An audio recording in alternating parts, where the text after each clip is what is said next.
Chapter 1. Existing, Ending. There's a fine thick line between living and existing. If you look for these words in the dictionary, you would perhaps see that their meanings don't at all differ from one another. They both have the connotation, the identification that they are the will, the span of someone's life. Without these words put into use to describe life as we know it, everything that we had in the past from the present moment would be just a thing in the void, an unaccounted tale of life. Maybe at one point, with how often they're used across hundreds of years, they may have the same meaning, but how they are used makes their different set them apart from one another. Well, at least for me. Some people would try to see how living feels like. Some then would know how it feels to exist. I had already forgotten how this too felt in my everyday life. I exist, but I think I'm not living. There are times that I felt like living, but I think I do not exist. How would you know if you have existed in the best possible way? How would you know if you have lived your life to the fullest? Can you measure it through the day that has been given to you, the days that have passed, and you have to spend it in a way that you would remember 10 years later or a couple of decades later? How can you measure someone's life and existence by what they did or had done in the past or the now to fully know if they already lived their existence or not in the purest form? I had no answers to any of this, to say the least. Well, except right after the first and probably the last time that I felt alive again. All it took was a day in July, and I was on the verge of exiting every doors to living, when, on a glance in that dusty coffee shop, I found a different way to look at life when another reminder of it entered mine. But I wasn't going to go over that one yet.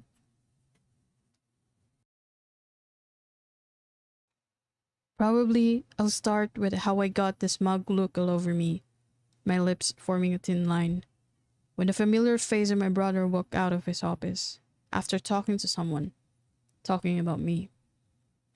He was with a younger man his age no less, and when they are approaching me, I took a light grip of my bag, ready to go. I knew what was coming. I knew what could be that man would make out of me. I knew what my brother had been hinting at me with all his sudden phone calls at the earliest time of the day. I am to meet yet another therapist he always asked me to see. I quickly leaped out of my chair, determined to whisk away from my brother's touch before they could approach me. Even before he could gesture to the guy, I asked him promptly if he could spare me a minute with my brother inside the office, and after giving me an odd look, left us alone inside. "You can't make me talk to anyone ever again," I hissed, under my shallow breath, my head running in circles. "You can't keep doing this shit, Robert. I know what I need in my life, and that doesn't involve me walking in some blue-painted office and talking about nonsense things about my life instead of you letting me taking full control of it." "This is for you," Robert firmly says, and I ignore his hardening face at the sight of me, agitated, eager to leave. "This is to get you better." I felt a stutter coming up, but I dodged it by swallowing the lump in my throat. "You're making it worse for me, for us." I stared at him. "I don't need any help from any of your friends who they think they know me after one sit-down session in their chairs long enough to know what goes on in my head." I spitted these words out. You know what kind of help I need? I need to be fucking left alone. I need you to leave me the fuck alone. These douchebags you call your friends won't get it, and none of them will You understand? I see Robert taking a deep breath, and I know that his temper is rising beyond the limit, but I don't care. He can't keep doing this shit. He can't keep making this thing up for me. When he tried to talk it through again, I told him I'll give him a ring on the phone, and I stormed away. I got out of the street, and the rain started to pour. It started to pour. Slowly. Gently. I look up at the sky, cursing myself for not bringing my car and for going through the hassle of city transportation. I crossed the street, my mind ablaze, pummeling with anger simmering inside me. A cab was about to park at a near distance, and before I could take it, a girl in a dark umbrella jumped onto it, closing the car door faster than I could snatch it open. I silently hissed at the notion, then turned my gaze over the street, looking if there was any more cab approaching, but there was none. The rain continued to pour. The sky got darker with each second, and in one final cry of the thunder, the rain obscenely fell in a splashing motion. I decided to walk. As I do, the scenes in the therapy sessions I've been in for the past couple of years flashes back to my memory.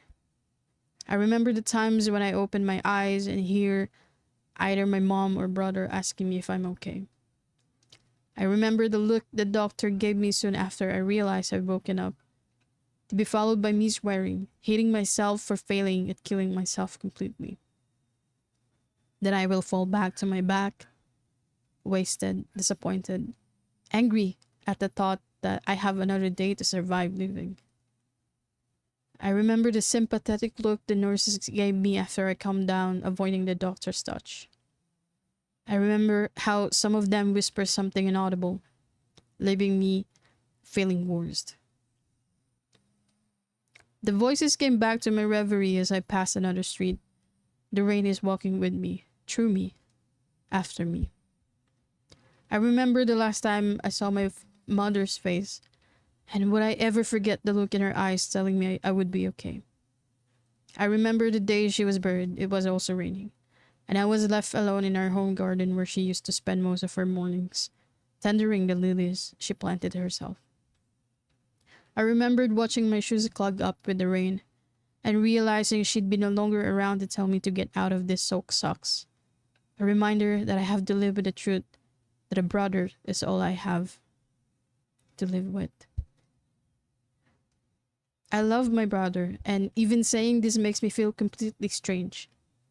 I never liked the idea that he's stuck up with me, looking after the trouble I constantly give him now and then. I never loved the idea that I feel like a burden to him in every best way possible. No one wants to feel like they're a burden. Being one is indescribable in just one paragraph. Being a burden makes you feel like you have these eyes staring at you from behind, constantly reminding you of things that you are not capable of, and the things you are capable of doing, but will end up doing them wrong. Being a burden feels like sitting in two chairs without an arm support. One keeps getting you out of balance, while one keeps you still sitting in the middle, and you have to look out for yourself not to fall while they're watching. Being a burden creates those phone calls you receive when you haven't made one or two to them over the past weeks, in wanting not to bother them more than you already have.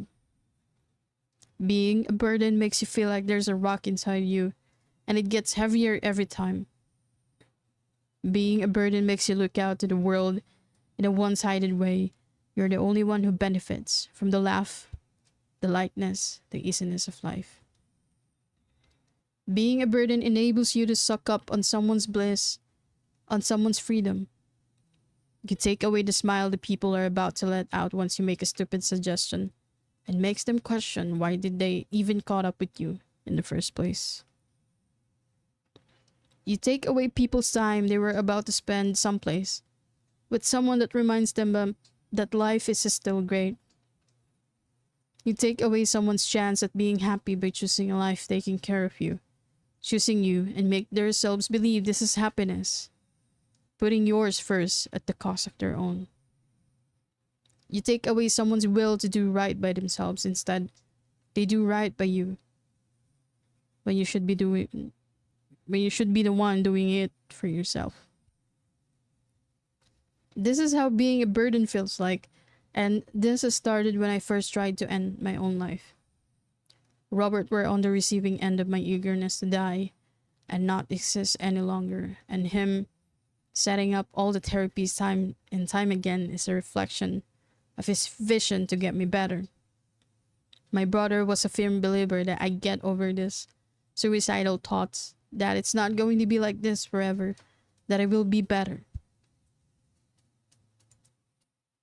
I am a huge believer that things will be better if I'm nowhere near him, with him pursuing a better life, a better version of everything, and that he can easily do it as long as I'm not in the world he keeps putting me back in.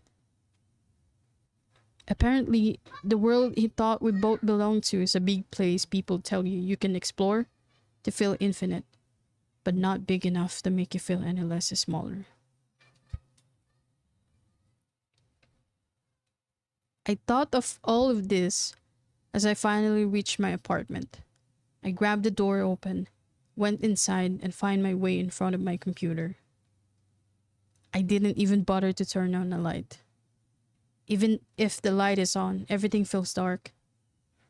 I have been on years conceiving myself I enjoy it more than I loathe it. I scrambled out of my shirt, pushed their dripping away on the side chair, and opened up the computer. But I quickly shut it down, agitated.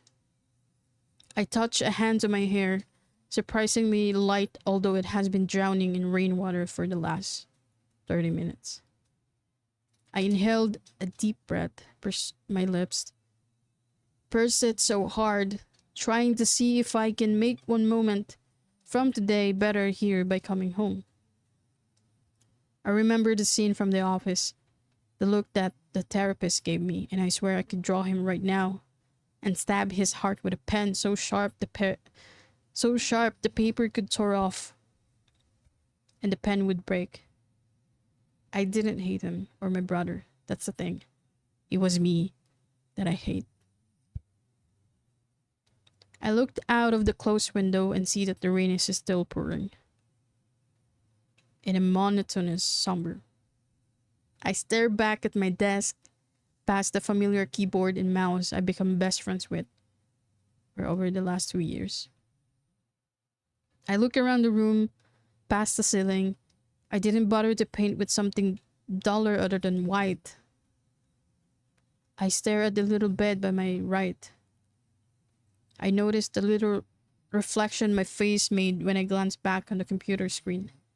It blurs when I move. I look back again at the window and see that the rain is still pouring. I open the computer and check the calendar. I scan the dates, the weeks in the coming month, the day in every week, down to the weekends. I switch on to 2 more months and another 2. Then I stared hard enough at a single date that falls on Monday. Scenes were coming up fast in my head, and I like what I'm visualizing. I pulled out a sticky note on my desk, grabbed a pen, and wrote the date down. When I'm done, I held the note up close to my face, memorizing the number, and decided this is the date. This is a date unlike any other.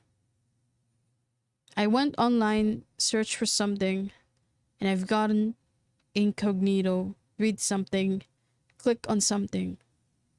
Then I opened my email and saw 4 new emails sent to my mail, and that's when I straightened up and decided it's time to work again. The rain still pours, suddenly, just like the endless storm raging inside me.